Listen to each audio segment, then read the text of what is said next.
Indian school jail Nagaur की online classes में आपका स्वागत है।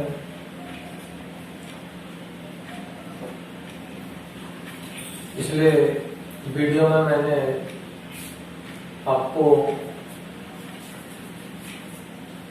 मौर्य वंश के विषय में बतलाया था।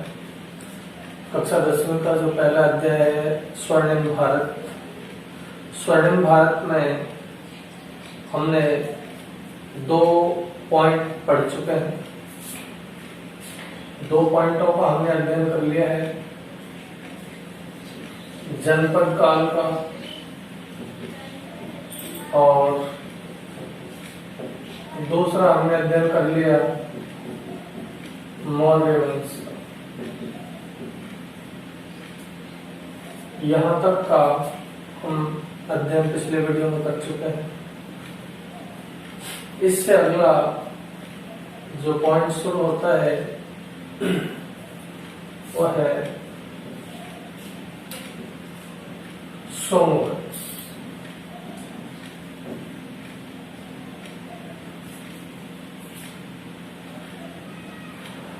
जब 232 ईसा पूर्व में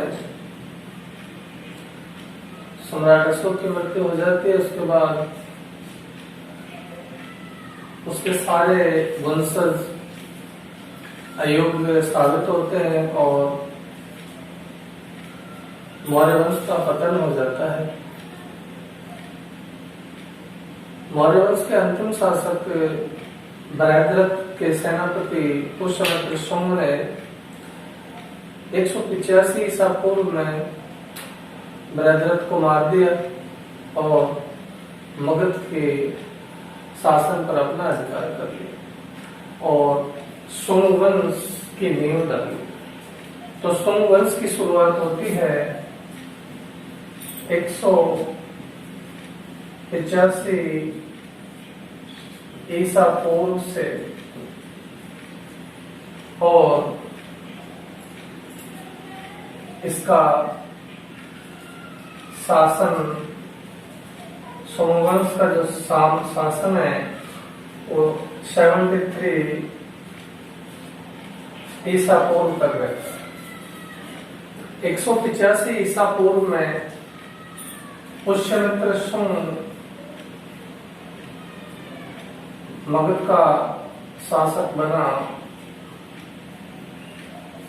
उसके बाद उसका उत्तराधिकारी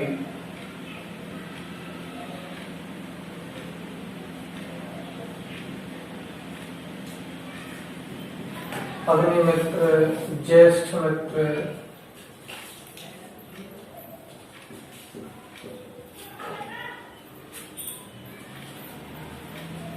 भद्रक, भागवत,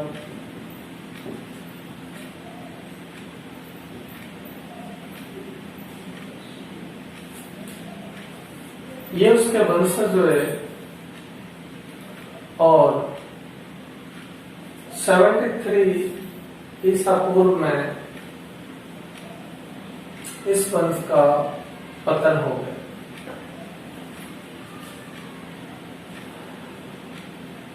पुष्यमित्र शुंग एक शक्तिशाली शासक हुआ जिसने अपने राज्य की सीमाओं का बड़ा विस्तार किया।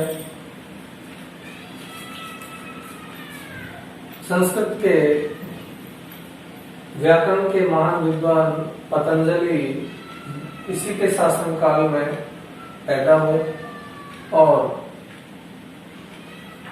पुष्यमित्र शुंग ने अश्वमेध यज्ञ किया। अश्वमेध यज्ञ के माध्यम से उसने अपने शासन का विस्तार दूर दूर तक किया। इस यज्ञ में पतंजलि ही उसके राजपुरोहित बने।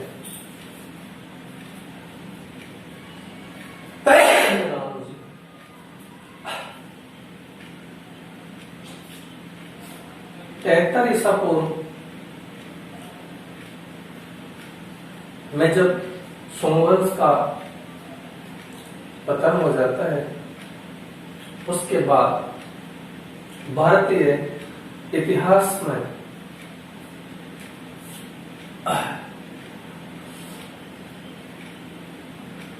अगला पॉइंट हम ले सकते हैं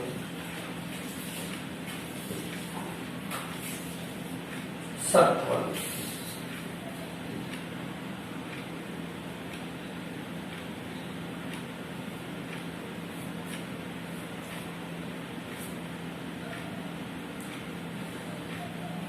स्टेप बाय स्टेप इसको हम पढ़ेंगे, क्योंकि इतिहास को क्रम पूर्वक यदि याद किया जाए तो ज्यादा अच्छा याद रहता है, सटीक याद रहता है, उसको रटने की विशेष आवश्यकता नहीं होती। 73 ईसा पूर्व में जब सोमवंश का पतन हो जाता है तो उसके बाद भारतीय राजनीति में शक वंश की शुरुआत होती है। शक मूल रूप से मध्य पश्चिमी चीन की एक लड़ाकू जनजाति थी, जो वहां से पश्चिम की ओर चलती हुई आज के दक्षिण पश्चिमी रूस की ओर पलायन किया। उसने शक वंश को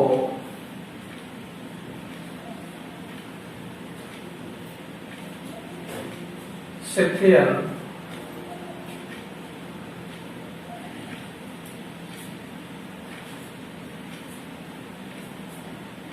शक जो लड़ाकू जनजाति थी, इनको सिथियन भी कहा जाता था।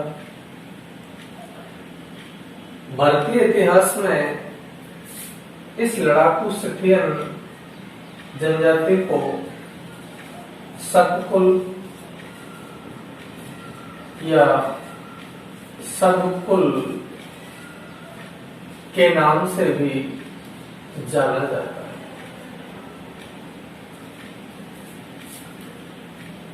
सेवेंटी थ्री ईसा पूर्व के जस्ट बाद ये जनजाति भारत पहुंचती है।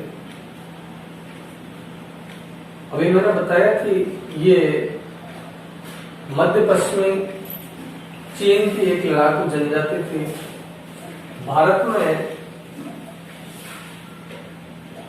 आने वाली जो विदेशी जनजातियां थी, शक, कुषाण, हूण, ये जनजातियां मध्य पश्चिमी चीन से ही भारत पहुंचे थे। शक वंश जिन्हें सिथियन कहा जाता था,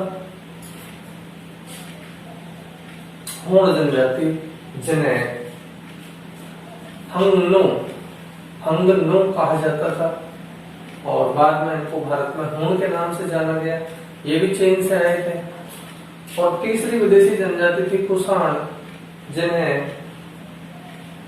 मध्य पश्चिमी चीन में यूची या तोचेलियन कहा जाता था। ये तीनों ही जातियां लड़ाकू और बर्बर थी। शक वंश मध्य चीन से चलता हुआ और आज के मध्य पश्चिमी,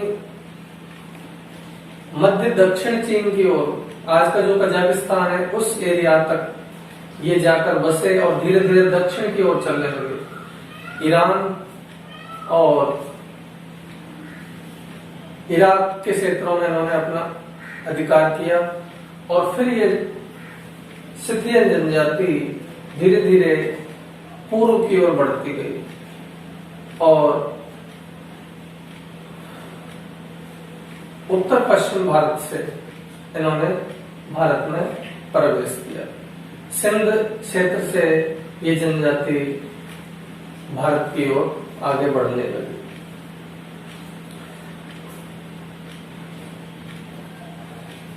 इस जनजाति ने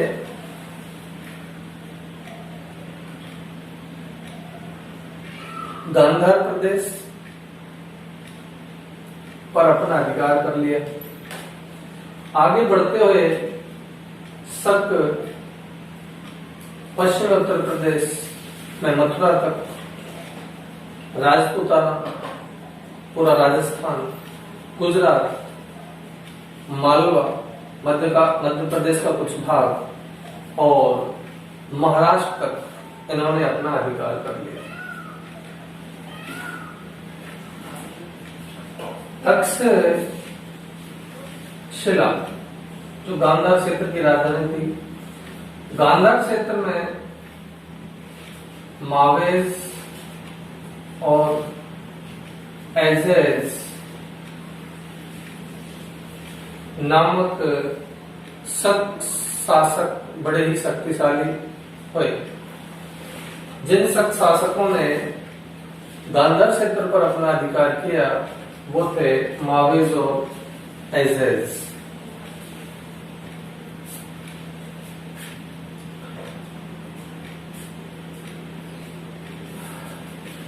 मथुरा के आसपास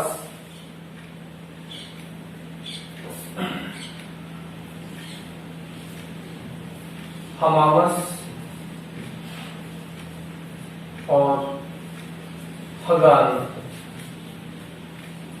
नामक शक्तिशाली शासक हुए, शक शासक।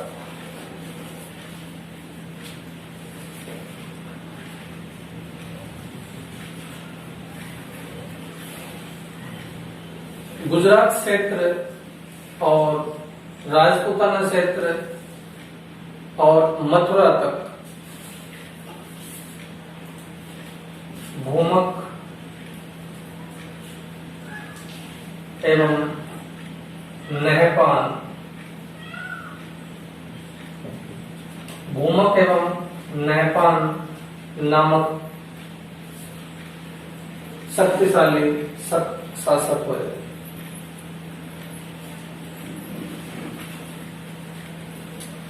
उज्जैन तथा जूनागढ़ क्षेत्र में, उज्जैन तथा जूनागढ़ क्षेत्र में जो अभिलेख प्राप्त हुए हैं उन अभिलेखों में चस्टन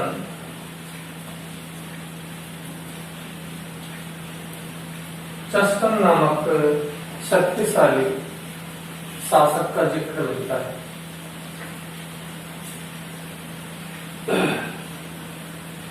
चस्टन का जो पौत्र था रौद्रदामन, वो चस्टन से भी अधिक शक्तिशाली हुआ।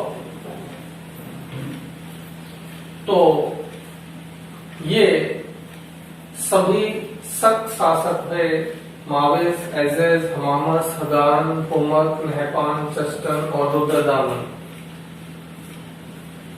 73 ईसा पूर्व में जब सुंग वंश का पतन हो जाता है, लगभग 73 ईसा पूर्व से लेकर और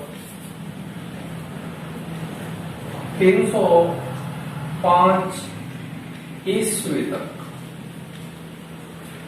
305 ईस्वी तक शक शासन का भारतीय इतिहास में बड़ा प्रभाव रहा और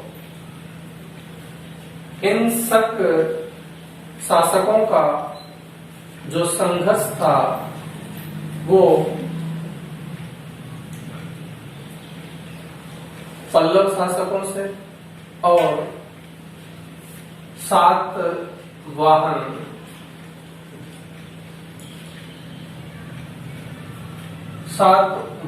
शासकों से होता रहा। सातवाहन शासकों ने शक वंश के शासकों का जो साम्राज्य था वो छिन्न भिन्न कर दिया। इनको दूर क्षेत्रों तक पलायन करने पर मजबूर कर दिया और इनके साम्राज्यों को अनेक बार छिन्न भिन्न कर दिया। इससे अगला जो पॉइंट हम पढ़ेंगे वो आएगा सातवाहन वंश, जो लगभग 60 ईसा पूर्व में स्थापित हुआ। लगातार संघर्षों के कारण लगभग 73 ईसा पूर्व में जो शक वंश भारत में स्थापित हुआ, उसका 305 ईस्वी में पतन हो गया, अर्थात लगभग 450 वर्ष का शासनकाल भारत में शक वंश का रहा। 305 और 73, हाँ, लगभग 450 वर्ष शकों ने भारत पर शासन किया। अब इससे अगला जो बिंदु आता है अपना, वो है सातवाहन वंश, जिसे आंध्र वंश भी कहा जाता है। आंध्र प्रदेश में कृष्णा और गोदावरी नदियों के मध्य की जो उपजाऊ भूमि है, उस उपजाऊ भूमि के क्षेत्र में सातवाहन वंश की नींव डाली गई। 60 ईसा पूर्व में सिमुक नामक एक व्यक्ति ने सातवाहन वंश की स्थापना की। आज का आंध्र प्रदेश और तमिलनाडु के कुछ भाग, उड़ीसा के कुछ भाग, इन क्षेत्रों, विशेषकर आंध्र प्रदेश का भाग, तो सिमुक नामक व्यक्ति ने सातवाहन वंश की नींव डाली 60 ईसा पूर्व में, और यह राजवंश लगभग 275 ईस्वी तक शासन करता रहा। गुप्त वंश की स्थापना के समय तक ये सातवाहन वंश शकों से संघर्ष करता रहा, और लगातार संघर्षों से इस वंश का पतन हो गया।